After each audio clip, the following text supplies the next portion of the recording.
We appreciate your patience as we've worked through the concerns raised about one of our vendors. Social media moves fast, but responsible action, especially when outside counsel is needed, takes more time, and often the details are more complicated than what's visible from the outside.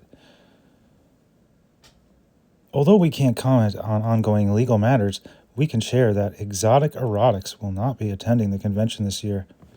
At the conclusion of 2025, we will be revisiting dealer processes, and we can encourage everyone to uplift and support the vendors who reflect what you want to this community to be.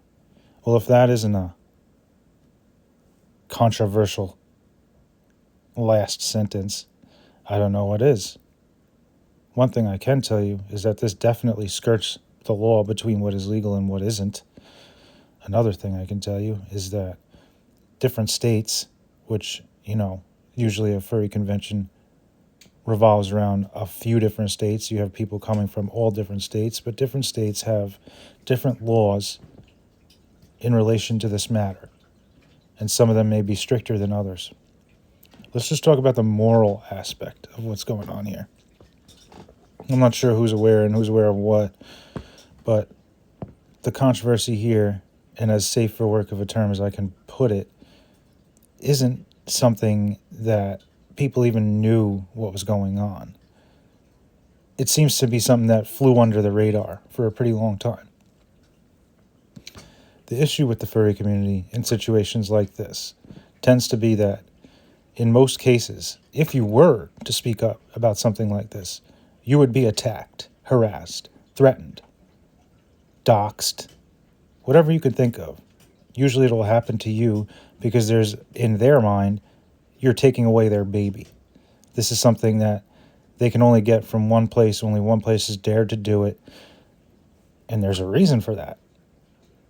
So capitalism just gets tucked behind the stove for this one, where a company makes a monopoly, makes poor decisions, usually winds up being friends with the staff of the convention or something like that, so that they can continue to push their inappropriate products. Then what you have after that is a whole explosion on Twitter regarding this.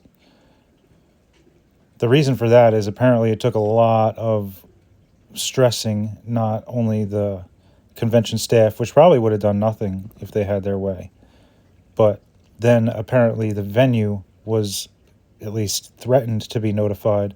So my assumption is someone told the convention that they were going to tell the venue about this being a potentially illegal thing that they were allowing at the convention.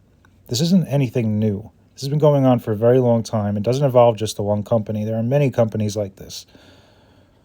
Maybe it's time we, as the furry community, wake up to it and stop letting this toxic circle of sex toys destroy the world that we live in and that we want to keep weird for ourselves.